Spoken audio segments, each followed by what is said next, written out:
What's up, everyone? Welcome to this episode of Becoming the 1% podcast. My guest today is Dr. Amberleigh Carter. She is a doctor of metaphysics, and boy, do we get into that. If you have no idea what that means, good. Stick around. You're going to enjoy it.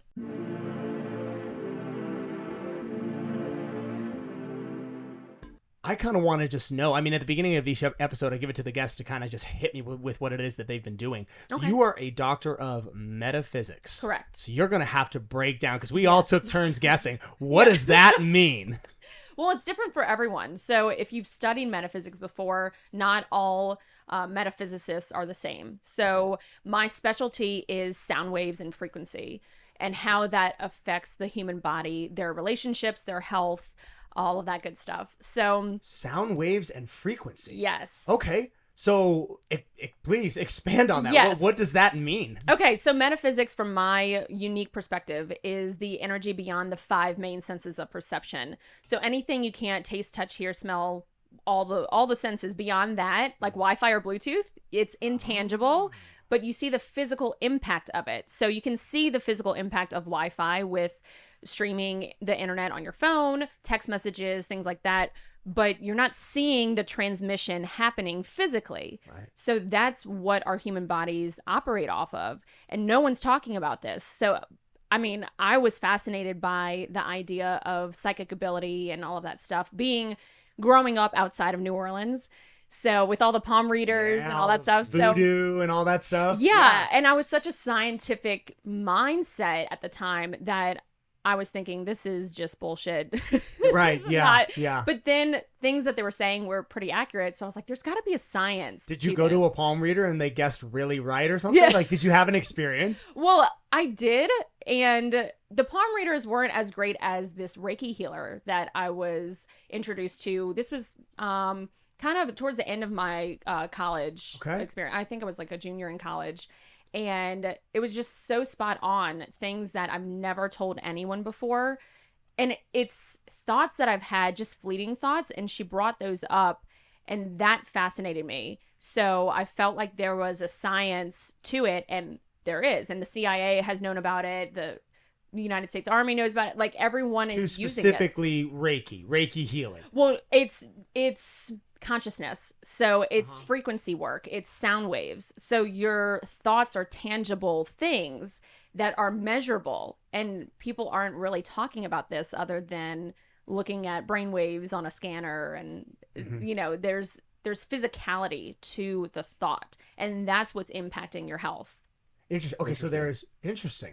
All right, because I'm going to try to speak for both sides. Go ahead. Both the part of the public that sees Reiki, because all right, we've heard of Reiki, you've seen it. It's usually done by some guy in Sedona who you're like, all right, there's just no way. I mean, it seems I am very skeptical of this. At least thus far I have been. I'm hoping to have my thoughts is healthy changed in this. Yeah. Reiki, for those who don't know, at least when you're watching someone do it from the outside, the person is almost moving their hand or a part of their body over a part of their client's body, and they're not actually making physical touch with the person. Correct. They're not. No, and I've seen it done, and only really what I've seen on television and seen in person people doing it. Yes. They almost like stop. Now, does this have some kind of a correlation to chakra? Because I remember the person I was talking about kept bringing that word up. Chakra. What exactly does that mean? So there are different energy centers in your body. So different organs hold different frequencies. And based on those frequencies, they are a resonant match for certain emotions, expressions, thoughts, things like that. So there's technically 7 chakras that people talk about, or 12. It depends on who you talk to. Does each chakra correlate with an organ in the body? Yes, and it correlates with different colors. So like the colors of the rainbow, that's like the basic version of chakra therapy. So is there 7 colors in a rainbow? I don't actually know how many. It's a spectrum, right? It's Roy G. Biv, red, orange, yellow, blue, green, blue, indigo, violet. 7, yes. So the 7 all correlate to a chakra, all correlate to an organ. Can you give me an example? I mean, what does my liver do? So your liver would be technically connected to your 3rd chakra. So that's expression, that's joy, So if you look at Chinese medicine, the liver holds anger. So the opposite of joy is anger.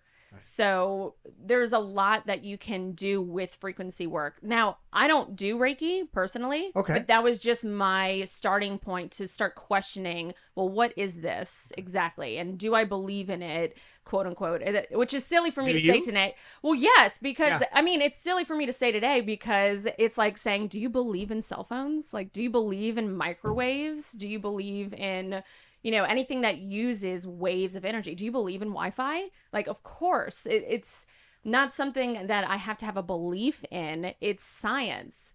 So right, but a cell phone, a microwave, these are technological pieces that if you were to tell somebody, hey, don't leave the door in the microwave open, it gives off radiation, somebody be like, oh, okay, slam. Right.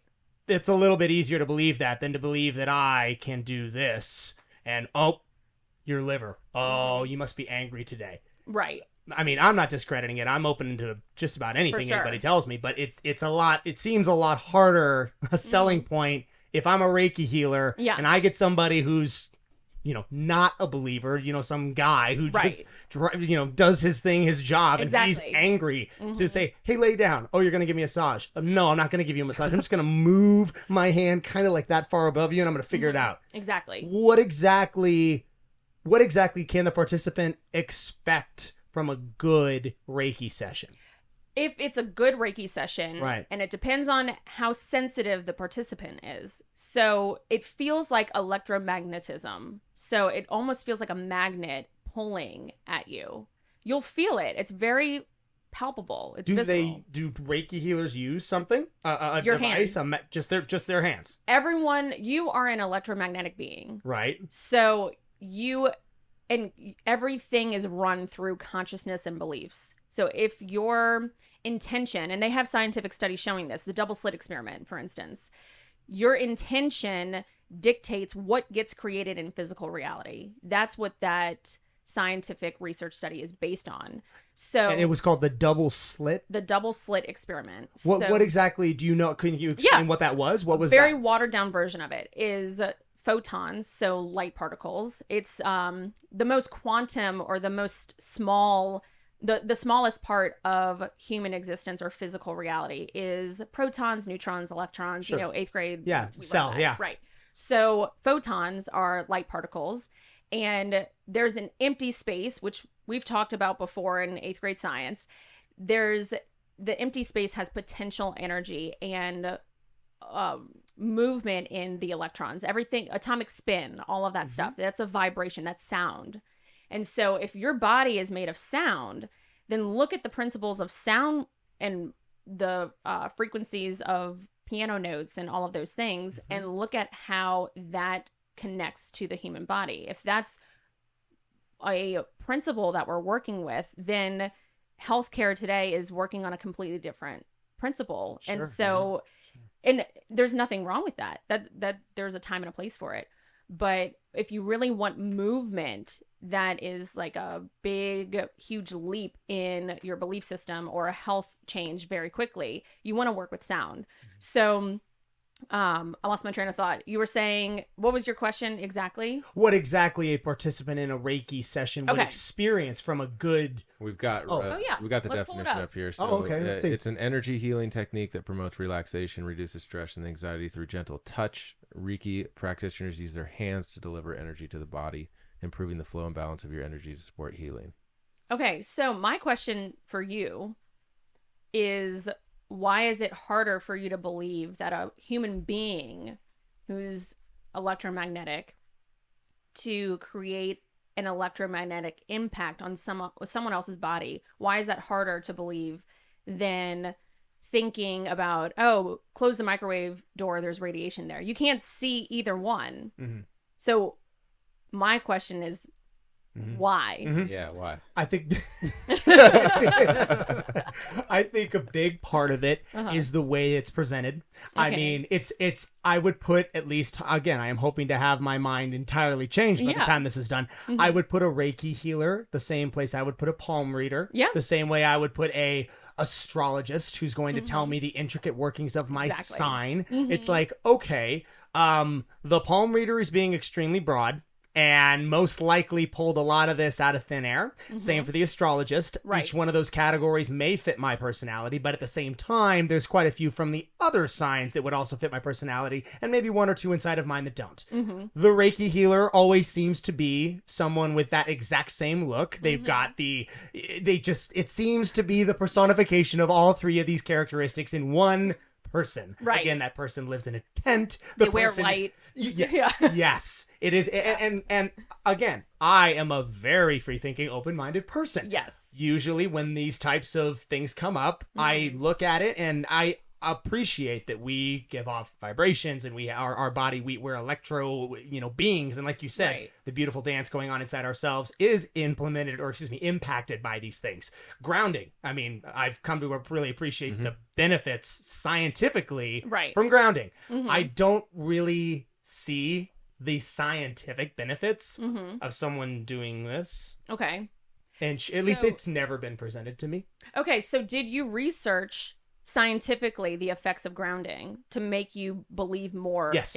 Okay. Have you researched the science behind any kind of electromagnetic? No. Right. Exactly. No. So you're saying you can't verify that this is real because you haven't done the research behind it. Correct. Okay, great. Yeah. So we're on the same page. Yeah. I was the same way. Like, I'm totally agreeing with you, by the way. That was my mindset. I was like, this is bullshit. Like, none of this is real, until this Reiki master is standing over me saying all the things that are my thoughts. I'm like, how did you know that? That's the other thing you said that he said. I didn't understand. Wait a minute. So this person moving his hands over your body was saying what you were thinking? Yes. While you were thinking it?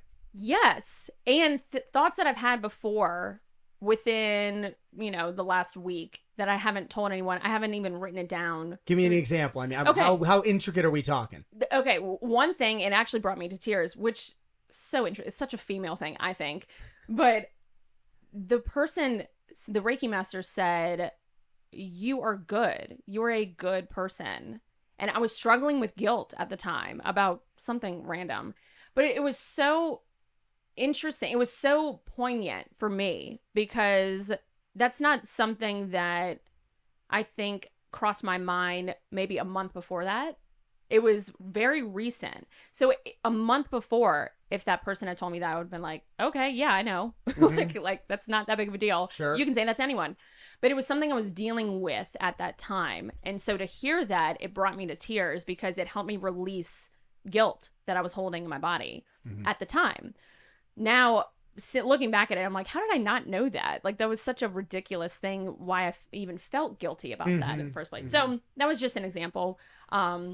It got even more specific about certain things, questions I had about health at the time or whatever it was. There was another person, not this Reiki master, but another person who I was asking about my career at the time. This was years and years ago.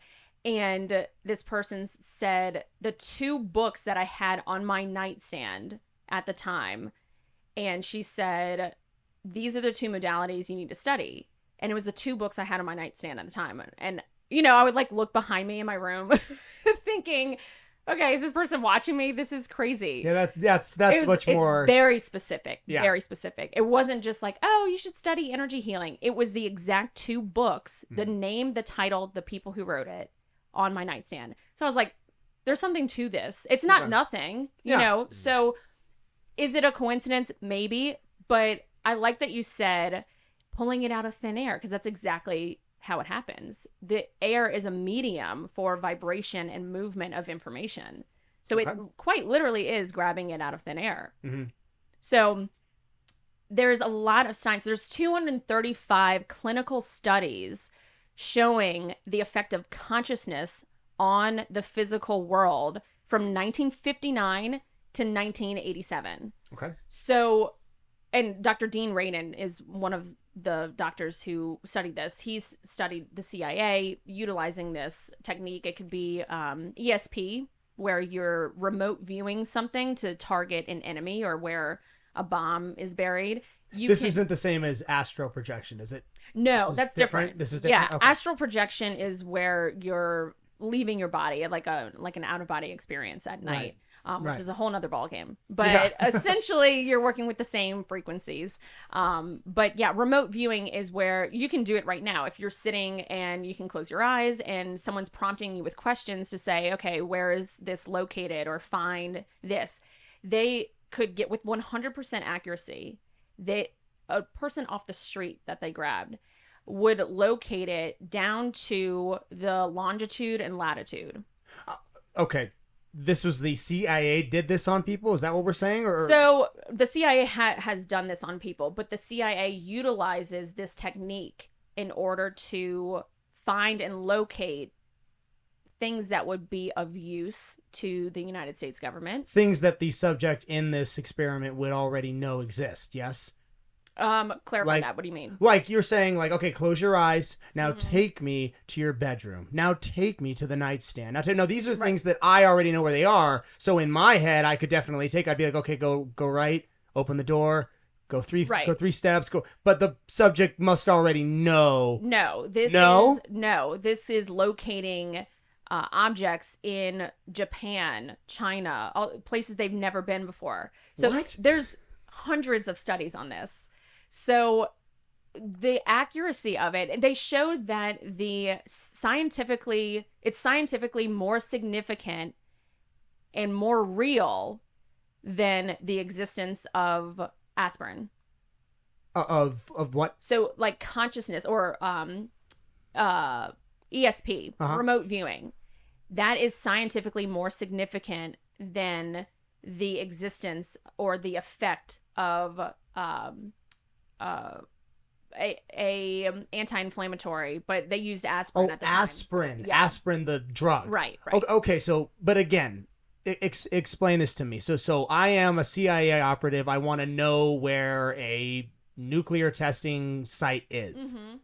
They find a random guy who hasn't been there. Correct. And how would this person ever be able to? How is it possible if he's never been there? Right. They have a protocol. So their scientific study would have the same protocol to get you into, I believe it's a certain brainwave state, theta brainwaves. Okay. So it's where you can access all kinds of information without technically, quote unquote, knowing that information. Are you essentially borrowing the thoughts of others, or I mean, it's not. It doesn't work that way. Think of it like the internet. Oh, go ahead. This is from CIA.gov, but it says remote viewing could potentially be a potentially profitable intelligence collection tool if accepted as validly by those who have the power to promote its research. Blindly overlooking the persuasive experimental data that this phenomenon has yielded on numerous occasions could equate from a counterintelligence perspective to disregarding a potential dangerous threat. So this is looks like a study. It's been done. I mean, at the very least, we can agree that it has been done. People have done this. I just fail to understand how. So I'll explain it to you. So think of it like, do you know how the internet works? I mean, from a 30,000-foot view, I suppose I do. Yeah.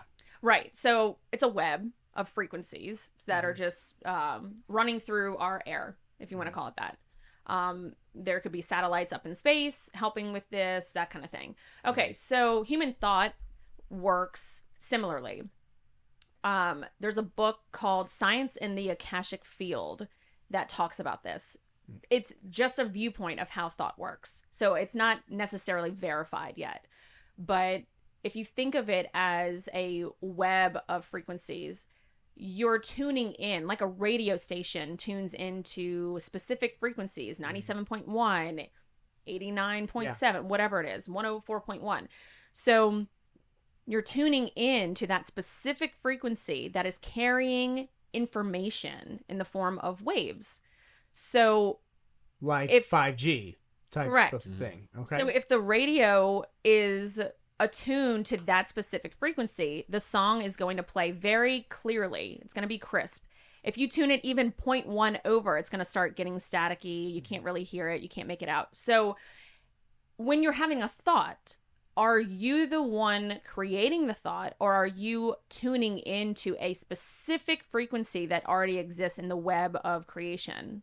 We don't know, but there is a hypothesis that they're trying to show this, and maybe by now today they have proven this. I'm not sure yet, but that is one school of thought for how thoughts work, that it's a web and you're tuning into a very specific frequency at that moment in time. And if you don't take it and do something with it or manifest it, it'll go to someone else. So is the argument that like Reiki specifically, when you have your hands over someone, you're basically tuning into that frequency that they are thinking or that they already had that thought in? Is that what? So that's a very good question. You're tuning into, which is so funny because I'm like, I'm not a Reiki healer. Sorry, I brought it back. My fault. No, it's a good question. I brought it up. No, so different organs have specific frequencies. So Barbara Hero is a person who looked up and attuned each specific organ with a very specific frequency. So that's where tuning forks come in. So you can look at the liver, the heart, the kidneys, all of those have a very specific resonant healthy frequency. Like this is the healthy frequency of a kidney. So if you get any kind of density in that, or it starts slowing down or moving or vibrating at a slower pace, that's where disease sets in. It's literally living in the past versus the rest of your body is vibrating at a normal frequency, a normal rate. So a Reiki healer could move their hand over it and feel density. Now you're trained on how to do this. So it can feel sticky. It can feel dense. It can feel hot. It can feel cold all of a sudden. There's some subtle frequency difference over that part of your body where the Reiki healer is saying, I don't know about this. This doesn't feel right. The flow of energy stops my hand from moving. There's something here that we need to talk about, or that I need to move out of the way. So when they move it depends on the healer, but sometimes they'll do in a clockwise way to generate the movement of energy, the frequency. So they will manually cleanse the organ there on the hand thing. Wow. Right. I've always been super interested in this area. I think it's, one of the things I've always looked into, and it's always piqued my curiosity, was string theory. How does that play into what you practice and what you research? Also, can you explain what that is? Because I don't know what that is. Okay, so string theory can get complicated. There's a lot there. So yeah, if you want to look up string theory, that would be helpful for everyone. But that's kind of like when we're getting into the double slit experiment, that was the train of thought that I lost earlier. The double slit experiment, the very watered down version is that there were scientists studying the nature of physical existence, or really an electron. And so electrons are at a more quantum level, they're photons, which are light particles. Now, does light behave as a wave, or does it behave as a particle? That's what they were looking at. And so what was interesting was that when no researchers were observing the electrons, the photons behaved like a wave, potential energy. It's not created into any, I'm not going to tap, any physical thing like a table. Yeah. When the researchers came into the room and looked at and observed the photons, they instantly formed into particles. So it literally, your intention, your observation of the world around you creates physical reality. You're a participant in this table existing right now. That's why the double slit experiment is so fascinating. Because we see it. We're observing it. We're observing it. Right. Okay, so what about somebody who's blind? Can they manifest this exact same reality? So Masaru Emoto, he looked at the power of intention through water molecules. So if you think something, it's just as powerful as seeing it or saying it. So if you think love and gratitude, that's some of the most beautiful frequencies that form snowflake-like shapes with water molecules. It's structured water. So love and gratitude, the combination of thinking and feeling that can morph those water molecules into a perfectly symmetrical, like a sacred geometry shape of a snowflake. So if you say stupid, hey, I hate you, it forms what looks like cancer cells. I think I've heard of this. Yes. Okay. Yes, I saw this. They hurl insults at it. I think they did a similar experiment with plants. They were growing. It was either fungi or some kind of, and they would each and every day. One gardener would go in. He would say very kind, encouraging, loving things to it, care for it, nurture it. Right. The other gardener would come in, insult it, scream at it, and they would obviously one would decay and one would grow. Exactly. That obviously that's a little bit different than what we're talking about, because what I'm saying, these individuals actually manifested words, which is powerful enough as it is. I mean, if you're telling me I can actually just go out and tell my plants they're doing great and they'll do great, that's more faith than most people have in this life. Well, but you're telling me that my thoughts, if I just go outside and think how incredible and happy and wonderful everything is around me, that it will become more incredible, happy. It has the potential to. So what increases it? So a thought is just a thought. It's more of a, it's more electrical energy, thought waves. If you combine emotion from the heart field, that's magnetic. So you're putting gasoline on the fire. At genuine thoughts. They can't be like fake, or meaning it could be any thought. Not like I'm going out there and I'm like faking how like if you actually go outside and you are actually overcome by happiness, seeing your plants grow. Again, I'm just using this as my best example. That frequency reaches them. It helps, yes. And there are studies showing that as well, that you can be in a different city and think of your plant at home and it will impact the plant. What? So yeah, I forgot that study. I think it's Cleve Baxter, I believe, is the person who looked at that. I'll have to verify that. But yeah, there's studies showing that. There's also studies showing that you can unwind DNA in a test tube just based on your thoughts miles and miles and miles away. Have you seen that one experiment when the farmer would play his instruments to his crops and they would grow?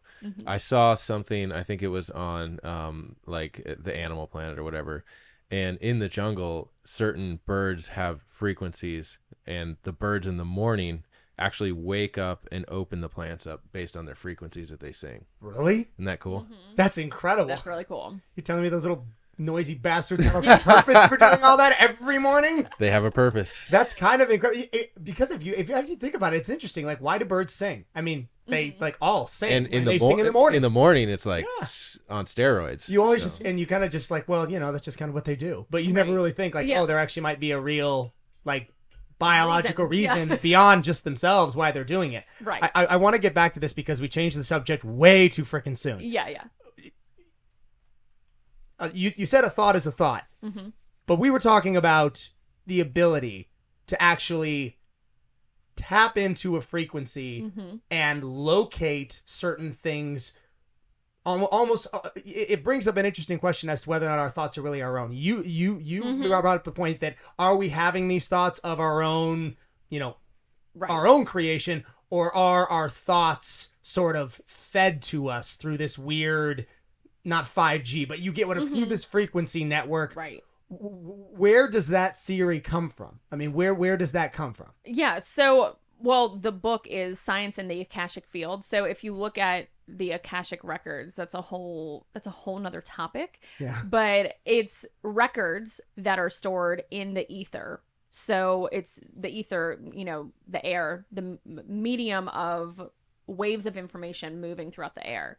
So if that is how that works, are you just tuning in? Are you a resonant match for interacting with that information at that point in time? Or are you creating your thought? So Science in the Akashic Field is a book that discusses the possibility of it working kind of like the internet, where there's a web of frequency and you're just tuning into it like a radio station. Like 5G. Like you are. Or like the TV, for instance. You can't see, it's made with crystals.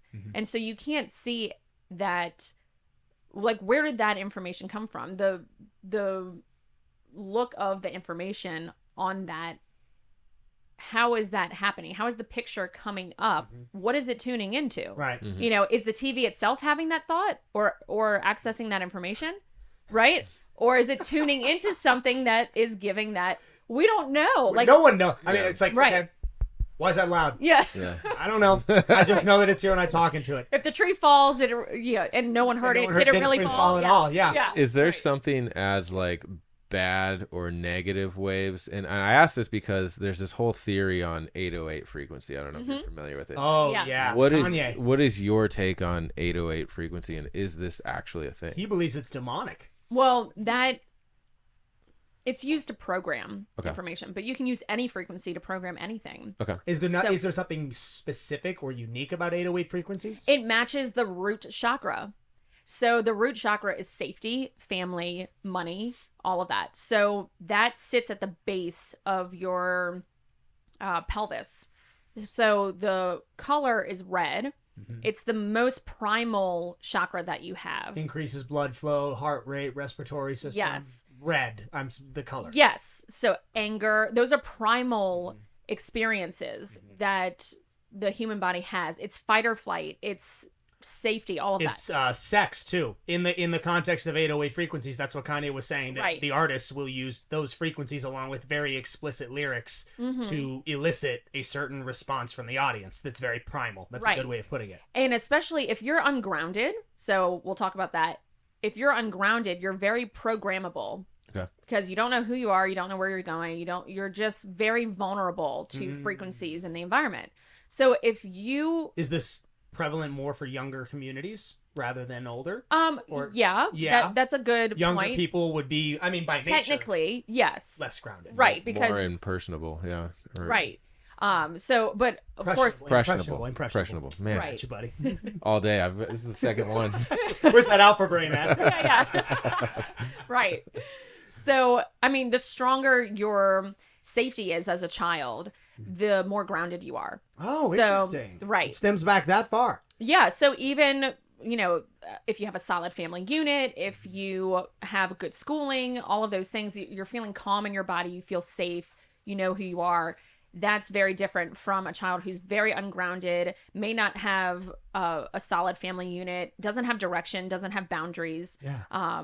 That's going to make you very ungrounded and vulnerable to being programmed, because you're also kind of looking for a parent figure. Tell me what to do. Always. So whether it's a teacher, the government, a doctor, whatever it is, you're programmable at that point. You're seeking out something which is actually inside of you. But as a child, you're programmed biologically to seek out a parent figure. Tell me what to do. Help me survive.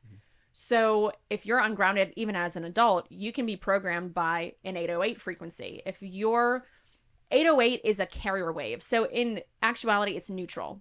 It's not good or bad. It's just a carrier wave. That's all frequency, by the way. So all frequency is neutral. All frequency is neutral. What makes it then bad or good? So your intention makes it bad or good. So there are frequencies. So if I'm Travis Scott and I want to sacrifice a third of my audience during my concert, that makes it negative. I get it. Correct. So right. So if your intention, if you're creating a song and you're trying to get anger out of your body, anyone who's listening to that, it can absorb it if they're ungrounded.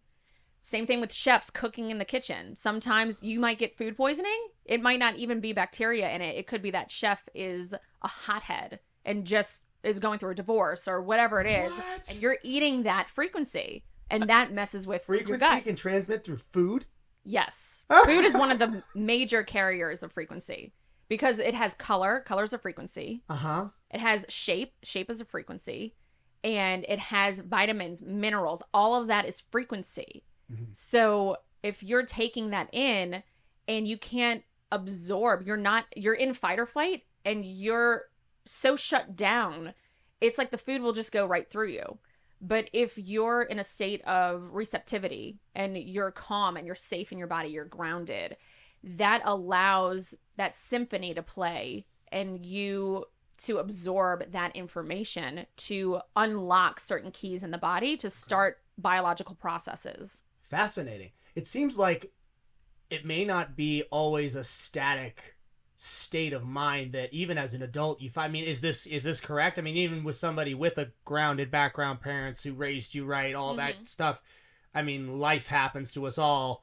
Right. You can become more or less grounded as time goes on and circumstance changes. Right. Yeah. Well, even if you come from a broken home and all that, you can overcome all of that. And become grounded. It really depends on the individual. So you can... Some people, it motivates them. They're like, screw it, I'm gonna become, the richest person in the world, whatever I'm gonna get into I'm gonna do the opposite of everything I saw. I'm gonna have a great family. Yes. I'm gonna turn the tide on this. I'm not gonna raise my kids the way I was raised. Right. Yeah. And then some people might not thrive in that. They might have that as a belief for the rest of their lives that, and this is a very big trigger word for people, but a victim frequency of it happened to me. Fascinating. And now I believe this about myself. And now my reality is going to reflect that belief everywhere I go. That is triggering. Do you think astrology kind of tells people the same thing? Like, hey, you're a Cancer, or you're a Virgo, or you're a whatever. This is what you're destined to be. Like, does that make you think those things, and does that manifest in people's lives because of that? Yes. So that's a really good point. So a lot of people say it isn't an ungrounded person seeking out that parent figure. You can turn to astrology or a psychic reading or something, and then have that become your. I hate to use the word dangerous, but it's more. There's more concern around if you start identifying with that belief, because then judgment comes in and you can block your ability to be open to other frequencies coming in because you're so fervent about, you're dogmatic. And being dogmatic about anything, there's a potential there to go in an extreme, and then the opposite extreme is going to show up. So you want to, nature seeks balance. So you want to create a balanced viewpoint. So astrology, it's a tool just like everything else. Again, it's neutral. Sure. So if someone's saying, "Oh, you're an Aquarius," or "You're a Cancer sign," oh, you heard that? Yeah. I thought it was off. You forgot Cancer is a sign. Yeah, I thought he was literally saying like, "You're a Cancer." I was like, "That's a harsh." That sounded like a harsh frequency. Right. Exactly. So you can identify with. You can identify it with it, and then that becomes your belief. Like people do this in dating all the time. Like, oh, you're a Virgo. This date's over. It's like right? Yeah, it definitely is over if that's how you evaluate my date with you. Seriously. Right. And that's, I think, one of the big complaints that people, myself included, that's probably my biggest complaint with astrology is that people hold way too much stake in it. Like, oh, I won't do that. Dating's a good one. I won't date a Cancer. Right. I can't date there's that hilarious scene in This Is 40 where Megan Fox is talking to Jason Segel, and he basically tells her his sign, and she's like, oh, we are completely incompatible. And he's like, that's not true. He's like totally just sad because Megan Fox won't date him. And there are people out there that are so dogmatic about that that is the way they will take things to that of an extreme. I won't go into business with a Vertigo. I won't date a Cancer. I won't. I don't think that's Vertigo. I was thinking the same thing. It's not a sign. I won't date a Virgo. Virgo. Yeah. They are interesting words to describe them. Like, of all the words you could have used, I know. Like, Cancer. I know. That's kind of Aquarius. Yeah, that's odd. Pisces. What does that mean? So I have a question, and this might be a stretch. I'm more so curious about, like, in this line of thought, what is your opinion on time travel in the thought process of, okay, if everything is frequency, no, hear me out.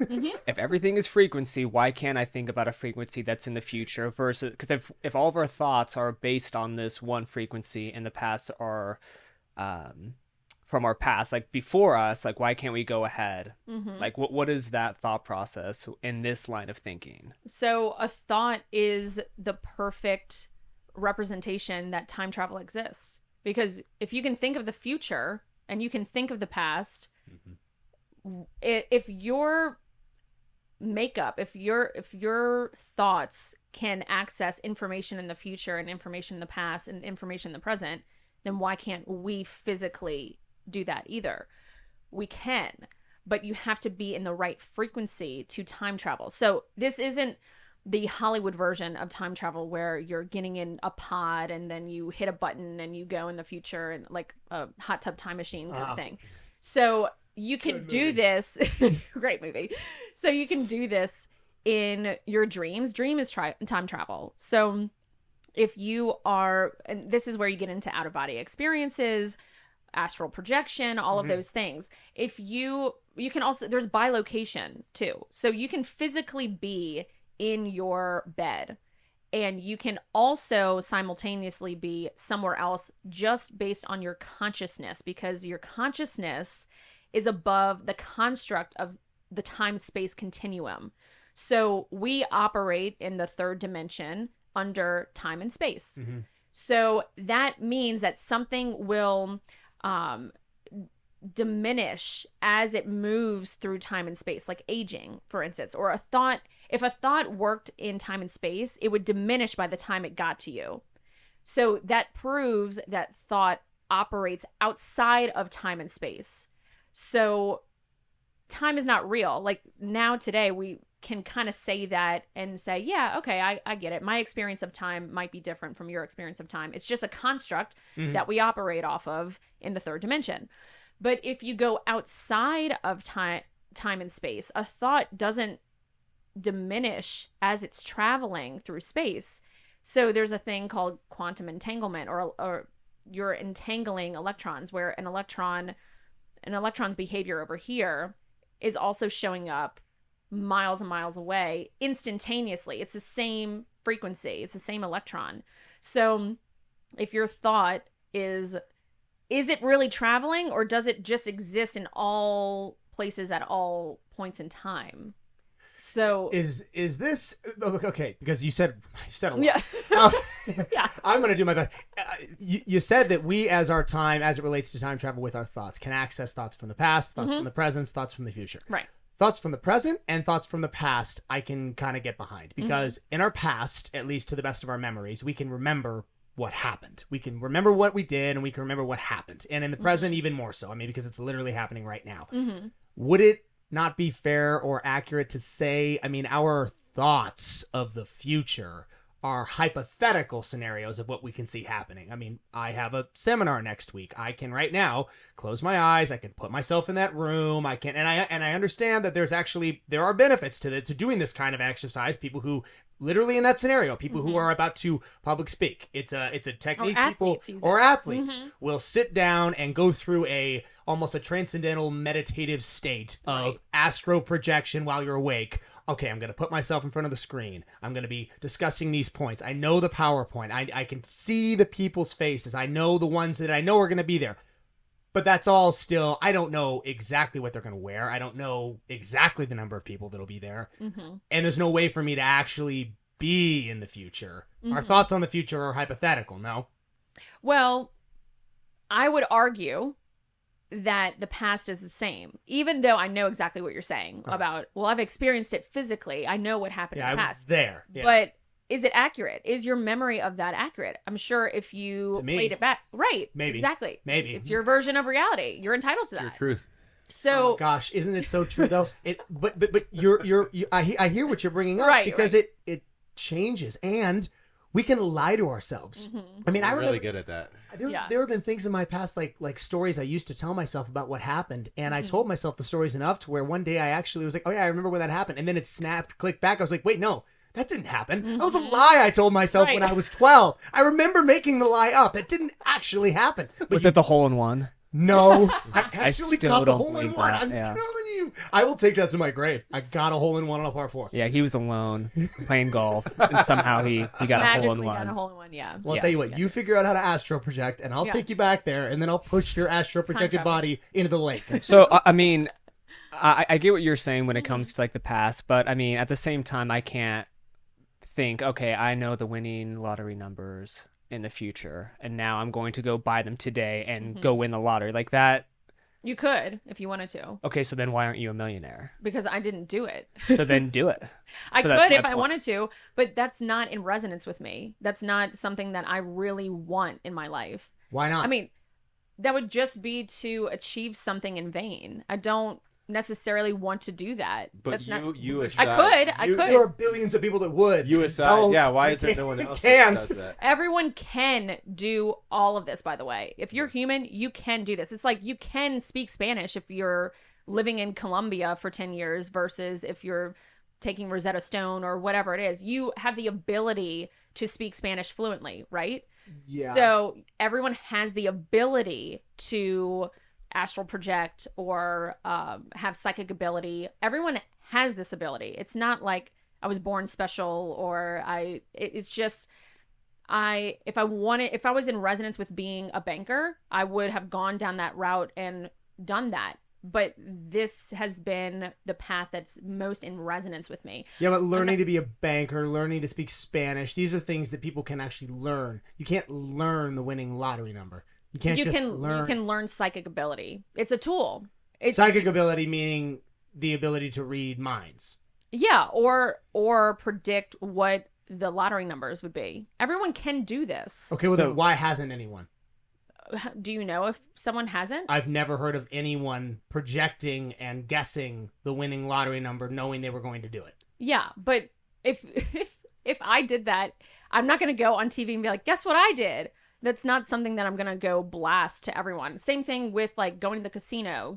Everyone can do this. It's not that it's this elusive woo-woo voodoo thing that doesn't exist. It's the United States has been using this since, well, I think it's before the 50s.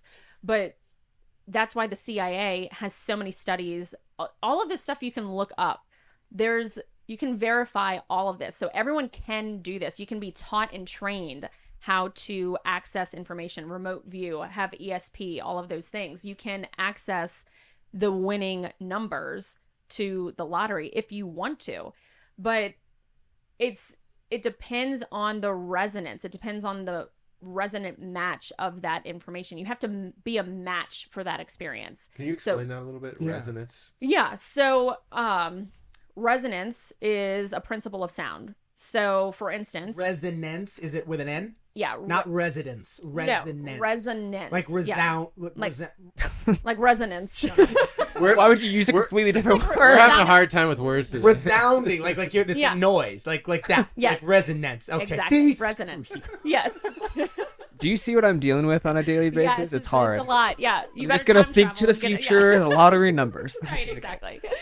No, so you have to be in resonance with an experience. So, and there are a lot of moving parts. Your job is to, even though you create your reality, you're co-creating with, we'll call it the universe, God, whatever it is you want to call it. Okay. So you're co-creating. There are things that are out of your control on a collective level. Like you can't really control a war or things like that. Mm-hmm. So there are things that you're going to respond to in your environment and in your life and in your physical reality because you're co-creating with it. So there are a lot of moving parts that are outside of your control that even though you could manifest the winning numbers of a lottery ticket, there are so many moving parts and pieces. You don't know if 100,000 other people are doing the same thing, and the frequencies, there are mishaps in the frequencies. They're colliding. There's a lot going on a quantum level.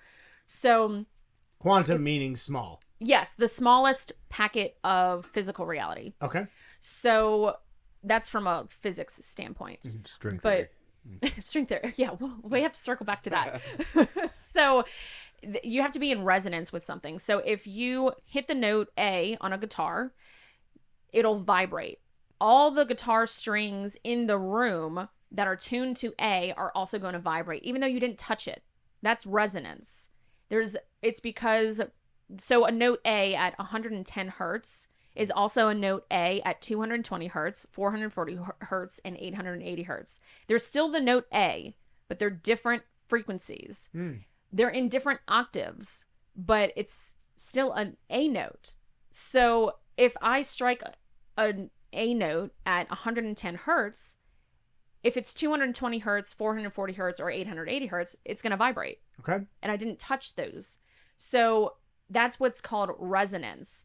It's something that is physically impacted or physically affected by something that you didn't technically do, but you did something over here at 110 hertz, and all the other frequencies that are a match activate at the same time. Okay. So that's resonance. If you're working with, say, well, all of you, yeah, resonance. I was about to spin this around right. to like business partnerships. How does this work with people, with relationships? Right. So a lot of people say, oh, that person's toxic, but yet they're in your life, right? There's still a reason. There's not still my life. They're not. Get them out of here. You can go hit a note on your own. Right. But there's still resonance there. There's a match somewhere in you that you have to experience that, even if it's negative. So people are like, oh, that doesn't resonate with me. It might not resonate with you, but if it's in your reality, guess what? It's resonating with you on some level. It's teaching you a lesson.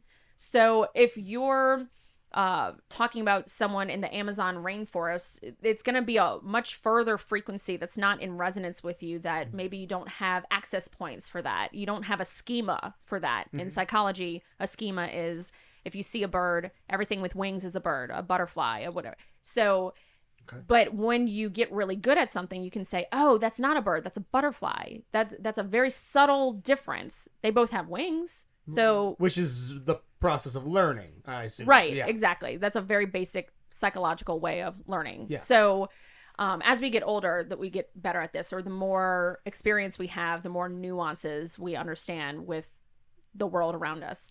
So, if you're in resonance with something, the more you're going to experience it over and over and over again. So this is why people talk about manifestation, because they want to get out of resonance with something that they don't want to experience. Like, because you can get in resonance with someone like a toxic person. Correct. Or a toxic workspace, or a toxic job. Being poor, or whatever it is. It's you're in resonance with your experience. Or back to what you said that we skimmed by. Yeah. Victimhood mentality. Exactly. If you're in resonance with victimhood mentality and you believe, hey, I am this way because of my family, or even worse, I feel like it gets worse the bigger you make the problem. I am this way because society is geared this way. I am this way because I'm born looking a certain way and I can't escape. I feel like the problem gets bigger and bigger and bigger. I mean, to escape resonance with the idea of all of society around me is built to watch me fail. Large pockets of the government are here to make sure I fail. That's very difficult for you to escape and get in vibration with something much more positive. Whereas, hey, this particular person that we brought on staff is not doing what the rest of us are. Well, they're obviously not hitting the same A note. Let's ask them to scoot along and sing alone. Like, that seems like a much smaller problem to conquer. And change, and I mean, I think it's easy, I think, for certain personality traits like my own to kind of ex-nay the toxic personalities out of your life. It's not easy for a lot of people. I think, especially if it's somebody who, like we talked about earlier, not everything is constant. Some people they've not always a toxic person. Maybe for a while they weren't. Maybe they were somebody who was really powerful, impactful, helpful, but they've gone down a dark path. They're acting a certain way. They're doing things that do not reside with what I want to be doing. They're making choices that are impacting me. I have to cut ties with this person. That's really painful. Or maybe they're only toxic around you. So you're a co-creator of physical reality. So you're always dancing with the opposite frequency. So if someone is acting toxic around you, they might not be a toxic person. It might be that you have very strong beliefs in one area and you're not budging, and they're trying to get you to budge on that. You don't want that because you don't want to change. Sure. So all of a sudden this person becomes toxic around you. Yeah. Where they might not act that way around anyone else, but y'all are in resonance to learn a lesson. You're both teaching each other. You're polar opposite ends of the spectrum. So if let's use victimhood. If you're playing the victim, you're also going to play the perpetrator. at some point in your life, you will play a perpetrator role because we live in a bipolar system. It goes, male, female, all those right, wrong, good, bad, yin and yang. Yeah, time, beginning, end. All of that it's two poles in our 3D system. So if someone is a victim, they will also play the perpetrator at some point in their life with someone else or within that very same relationship or within themselves. Yeah. They might be beating themselves up all the time, being the perpetrator to themselves. And then with everyone else, they're a victim. Everyone's beating up on them.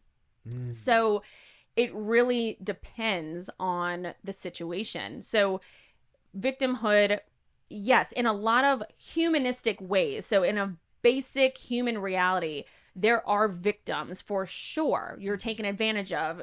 Children all the time are victims because they can't stand up for themselves. All those so things. Vulnerable, not grounded. Exactly. So there is a such thing as being a victim or being a perpetrator. But when you're getting into the nuances of this person is never nice to me, well, then there's a way somewhere in your life that you're going to be a perpetrator to someone else or to yourself at some point. So, because nature seeks balance. When I'm a victim, I then feel the need to make someone else a victim, so I achieve balance. Well, it's subconscious. Of course. Right. Yeah. Right. So you're not knowing that most you're doing people aren't this. malicious. Most people would not go out seeking to systematically level the playing field between what happened to me and what I have to do to someone else. But let's take it to a very extreme example. A lot of people that are convicted rapists, they were raped when they were younger. And so is that kind of the same, I guess, cause and effect? Yeah. And so, yes. It's a good example. A very extreme version. Yes, absolutely. When you are a victim and you're programmed in that way, you go and do it to someone else. So that's a very good example. What do they say? Hurt people. Yeah. Exactly. Well, and then what movie is that from? I'm not sure. Hurt people.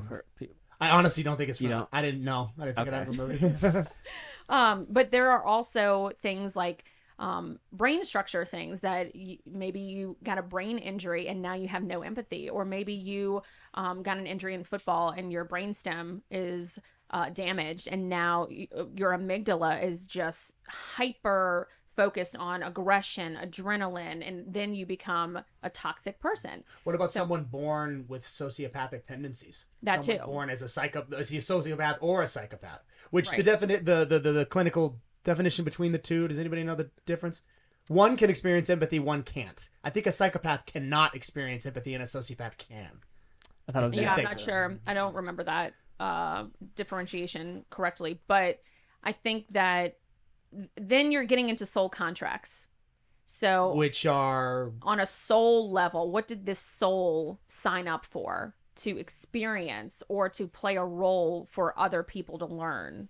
So if you're born with no empathy, that's a soul contract. Technically speaking, this is a very metaphysical woo-woo, I'll admit, way of viewing this. Right. I mean, you can't possibly verify that with science, but it's a theory right now that people are discussing, that soul contracts. So, I came into this world with this blueprint or genetic blueprint set up in a way where I will be a psychopath or a sociopath and, go on these rampages and all of these things for the soul to experience a very unique frequency. So there are those things out there that people are discussing.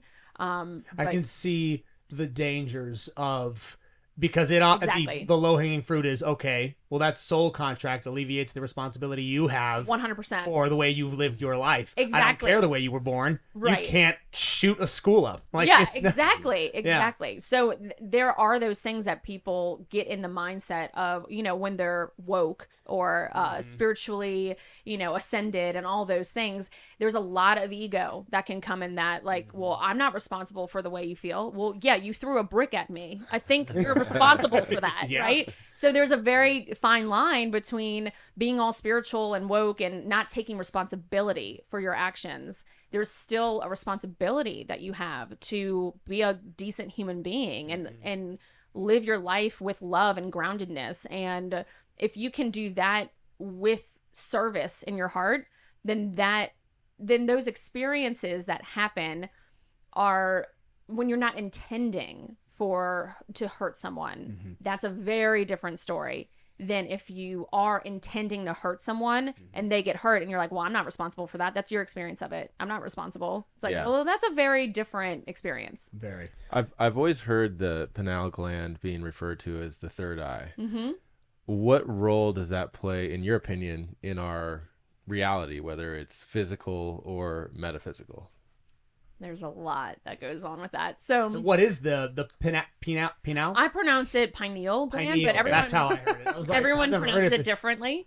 Pineal gland, which is some people pronounce it normally. Some people pronounce it right. Everyone. We're gonna have to edit out a lot of these. Yeah, words. I'm not editing any of this. Everyone's gonna see this. Right. Be your true, authentic self. You know. Please don't, Jake. Yeah. You are a Cancer. Speak your truth. Yeah. And so, not. I literally am a Cancer. Oh, good. Yeah, great. Someone will resonate with it. Yeah. Is it in the frontal lobe? It's kind of seated in the middle of the brain. So there is a lot that goes on with the pineal gland. So you can look at like taking acid or mushrooms, the DMT, all of that gets released, and this goes into also out of body experiences. Are you actually time traveling, or is it a DMT release in the pineal gland? We don't know. So although the Monroe Institute studies out of body experiences, so I'm sure they have a ton of information. I just haven't looked it up. But yes, the pineal gland, that is really rooted in spirituality, creativity, spiritual connection to others, to source energy, all of those things. And now this is another theory. You can call it conspiracy theory if you want. But our environment calcifies the pineal gland. And so they don't want you to access What is it that's in the water? Right. What is it they put in the water? Well, there's a lot of fluoride. Fluoride's supposed chlorine, to calcify. Meaning when you say calcifies, you mean there are things that we ingest that they do not want us. They want to harden the pineal gland. So they don't have access to it. So we're not too creative, not too think on our own-ish, and we stay subjugated. And you're not connected to everyone and everything. Yeah, you're not connected to the community. Of all the conspiracy theories you've pitched to me, that's not the craziest one. I mean, I immediately see the benefit from a subjugation standpoint of doing something like this. I mean, we can't have people being too free thinking. Right. I mean, what are the dangers if people could really figure out what's going on? Like, that's not good. Right. Well, and then you look at, so I always look at architecture from like ancient times because they tell stories. That they used to hire artists to propagate information, to have propaganda, all those things. So I'm looking at, there's a religious conspiracy around the pineal gland. They say that what represents the pineal gland is a pine cone. And so they have this in Vatican City, big pine cone. And it's the seat of you connecting with source, with God, with everyone, with all that exists. And then there are 33 segments in the spine. Well, Jesus was 33 years old, all these things. Yes. And so Kundalini, there's a lot of things with that where the juice, we'll call it pineal fluid from the gland, right, that works up the spine, accesses the pineal gland, opens up your third eye, and then all of a sudden you can astral project, you can have psychic abilities, all these things that they don't want you to access. So yes, everyone can speak Spanish, but it depends a lot on what you're in resonance with to get you to that point of doing those things. And I use speak Spanish as a metaphor for accessing doing almost metaphysical things. Yeah, doing metaphysical things that people would deem impossible without the release of this gland. Right. I mean, you spoke to yoga. It is at the very end of a very long, Bikram session or something where you've really gone to the outer ends of your limits, and you're laying on the mat. It's been 80 minutes of 105 degrees, and you're just totally drained. And different instructors have different ways of explaining it, but essentially they all say the same type of thing, which is what you said. You know, right now, lying here on this mat at the very end of this, you are very open. You feel very, and for me, I find, I mean, first of all, it can be very emotional. If you start in those last 3 to 5 minutes following a very deep yoga stretch, if you start to pray, if you start to, for me, I like to really I like to manifest is a good way of putting it. I like to really manifest in those moments what I want to see happen for me, for the people around me in the next, like, even just the next day, the next 3 to 5 days. It's some big goal. I like to really kind of think on it and pray on it. It seems, I mean, there's no denying that it seems it's much more powerful talking to God, praying, going through that in that moment than it does just, you know, willy-nilly throughout your day. Right. So you're working with intention to manifest. You're combining your thought and your emotion, your mind and your heart, making a cross into a 0-point energy field. That's where potential energy of anything in the world can be created from that 0-point energy field, that empty space, that vacuum of potential energy, that your intention tells that potential energy what to turn into on a physical level. Yeah. That's what I work with. Does that energy manifest more when your body is in a place of fatigue? Because I know there's like fasting is a regular practice. Yes. Or at the end of a hot yoga session when your body is just completely worn out, do the other energies show up a lot stronger, or are they is it more tangible? Yeah. So if basically you're out of your mind, you're out of your head, that's how to access this information, these frequencies. So anything, you can use so many tools to get you there. I mean, you can literally do ice bath, you can do a rain dance, like anything euphoric, you can do mushrooms, you can, whatever it is that gets you to a place of emptying the mind, or meditation, grounding, all of those, or yoga, Kundalini yoga, all of it gets you into resonance with that to activate and access those frequencies. Yes. So it's getting out of the head. That's the biggest thing. And we're so programmed to be in our head about every single thing. All day. Logical. Yeah. And it's just utilizing the mind. And you can't access all frequencies unless you're going through the heart. So you want to drop down into your heart. And you can use frequency like 808. You can use that as a carrier wave, a vibration to carry your intention into your heart, if you will. So if you use that 808 drum and you're intending good things, all of that can then physically manifest as something wonderful.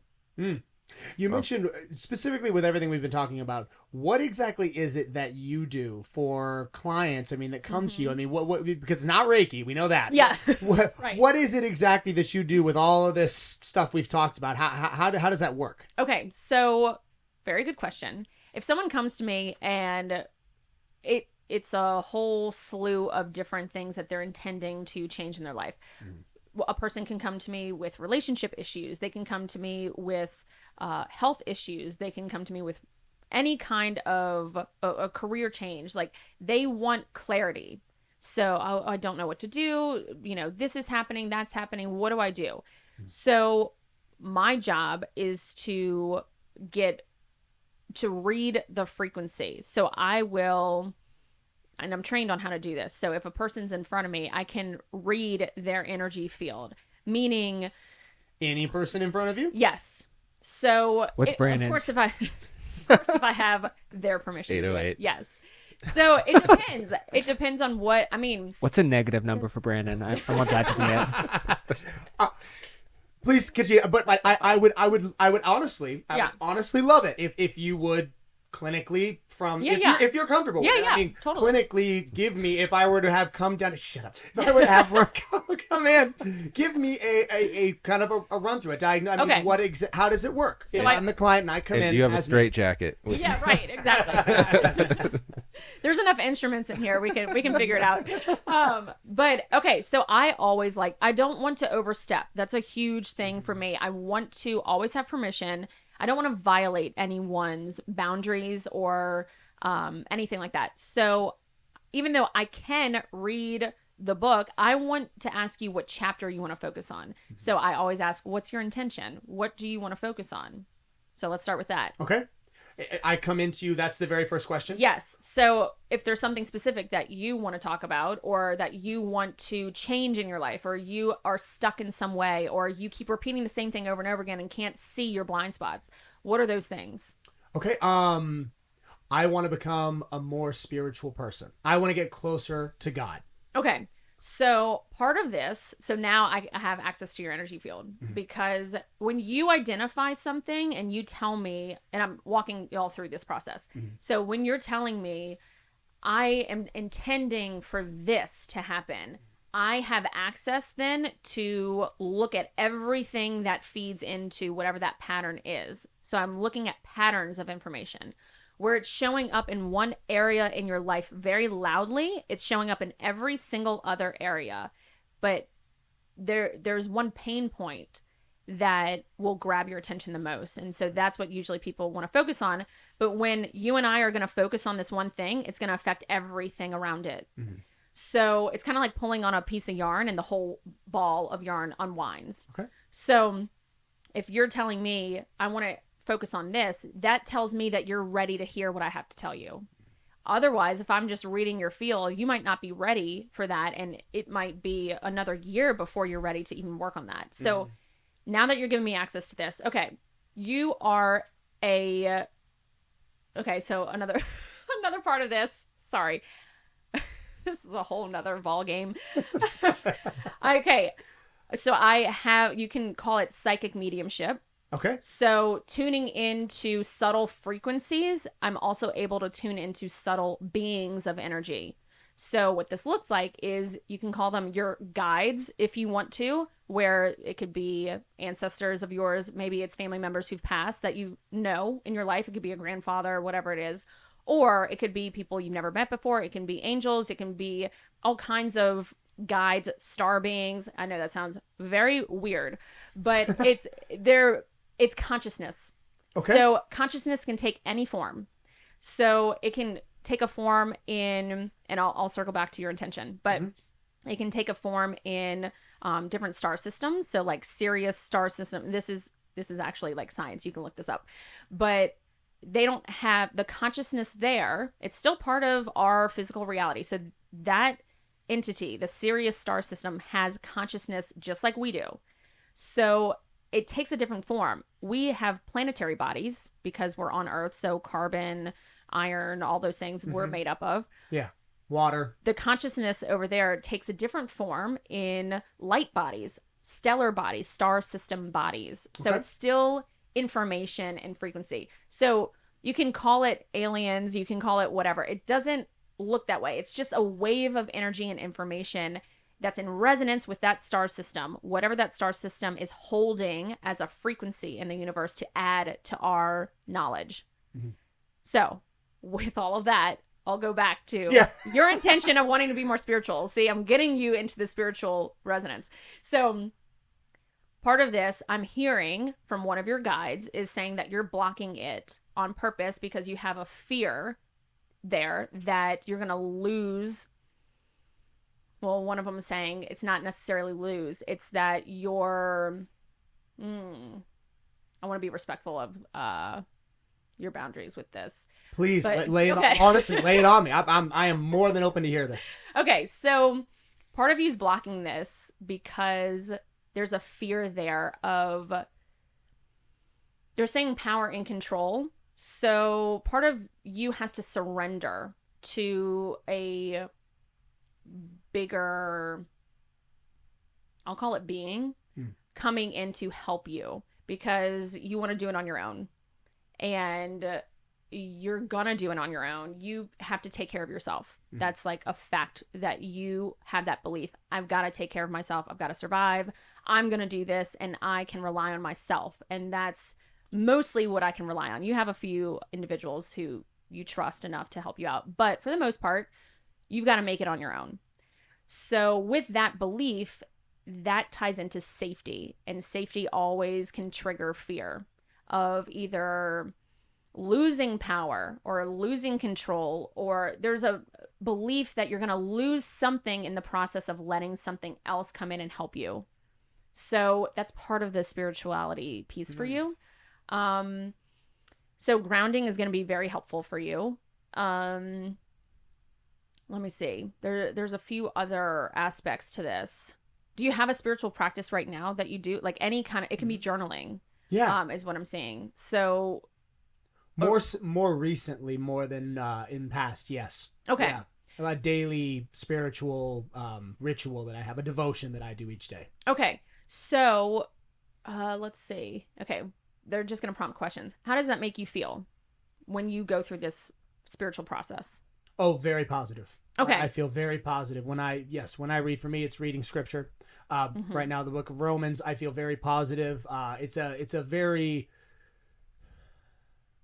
very somewhat encouraging but convicting part of the Bible, the New Testament. It's written to a group of people who are new believers, which is good for me because while I'm not a new believer, my faith, I think, is more so that of a new believer. So it's a very, very good book for me to really be in right now, but very encouraging. Okay. Have you ever had a spiritual experience?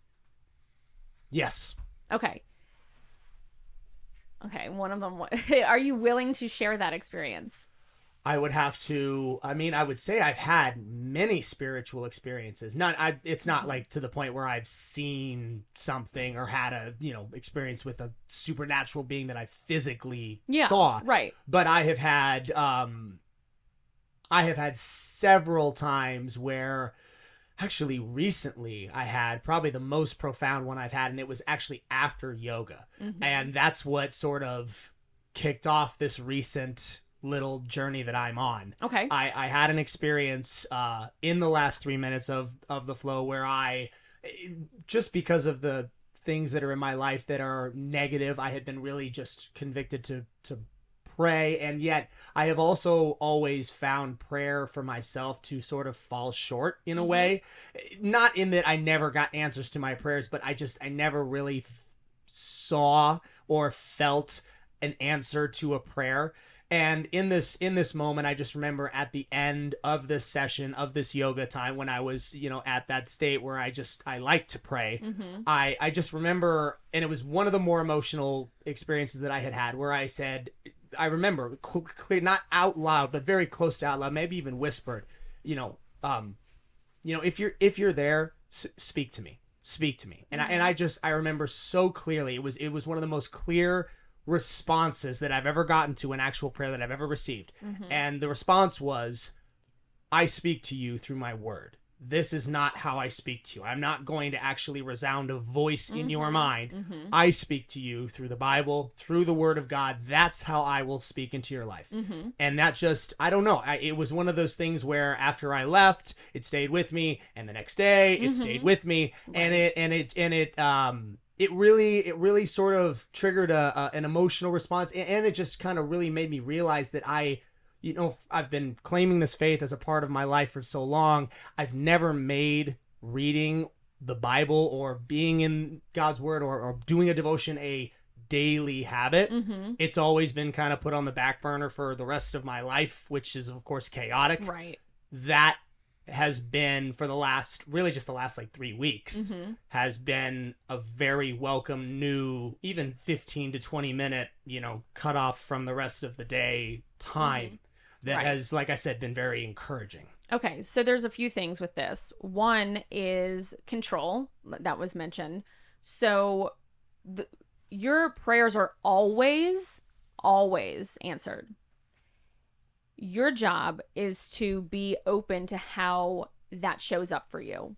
So it's bringing awareness. It's setting that intention, saying that prayer, wanting that thing, having that desire. And then the second part of it is letting go and observing. So when you're so focused on, it didn't show up in the way that I asked, my prayers aren't getting answered. They are. It's just in a way that's a little more subtle, or you haven't brought awareness to it. But without a doubt, your prayers and your intention and your wanting, your desires are always manifested. So it's letting go of control of how that shows up for you. It's dropping the control and the judgment around oh, it didn't show up in this way, so it doesn't work. You might be wanting a blue house with red polka dots, and a pink house with blue polka dots shows up, and you're like, well, but it's not that. But the frequency is what you wanted. What's inside of that house is exactly what you wanted, but you've controlled by bringing up these parameters. It makes you feel safe. So you've set these parameters up. It's got to look this way or else I don't want it. And that's where you're toggling with your spirituality because you're not relinquishing control. You have to be vulnerable to be open to receiving. And vulnerability is the root of all connection. And if you're struggling with control and safety, that is going to prevent you from being really open to receiving God's grace or whatever it is that you're seeking in that. So if you're having control issues, we'll call it, which we all do, but because of survival mechanisms in you, because of safety, that's very difficult to grow your spiritual relationship with God when you're in that mindset. Part of it is you relinquishing control, being vulnerable, surrendering to your faith. That's going to help you be more spiritual. Wow. Yeah, I completely agree. I think that's very insightful. That's pretty darn cool. If somebody wanted to get in touch with you and do something like this, if they wanted to come and meet with you and hear what you have to say, how would they start that process? So I would suggest, because not everyone has social media, but my website is amberleighcarter.com. It's AMBERLEIGH Carter.com. That has all of my information on it. Yes. Oh, perfect. And so you can book a private session with me on that. I also have a podcast, the Ask Amberleigh podcast, where I try to talk about this stuff because I can't just put up a billboard like, oh, come see me like an attorney can. Yeah. It's a lot. You can't really, it's hard to advertise this. Yes, definitely. Yeah. So I try to do as best I can on a podcast to explain a lot of this stuff. But then Instagram is at Dr. Amberleigh Carter. So Dr. AMBERLEIGH Carter. That's also an easy way to contact me. You can book a session on there. You can DM me. Find my email on there, all that stuff too. So perfect. Yeah. Perfect. So that's what I'm doing right now. But yeah, online, I have a lot of free resources. I have a relationships ebook that's free to download. I have other things that you can download. Yeah. So, yeah. And if somebody, because we're not going to necessarily link all the research we talked about in this, but if somebody has a direct question on something that we said in this, they can DM you and you can direct them toward the research study space or whatever. Yes, yeah, because we said a lot of stuff. Yeah, we did. We did a lot of it. That was a good podcast, you guys. That was a lot of fun. That was a lot of fun. Good. Thank you so much for coming on. Yes, seriously. thank you for having me. This was fun. Appreciate it. Y'all were great. Thanks. Yeah, we'll cut it there, buddy. Thank you guys so much for watching that episode of Becoming the 1% podcast. If you like the content and you want to see more of it, hit the like and subscribe. Activate that notification bell as well. We really appreciate it. If you guys want to see more of it, we actually have the Becoming the 1% Instagram, and the podcast is available on Spotify. For our socials, we have Strict Vision Athletics on Instagram, we have it on YouTube, and we have it on TikTok.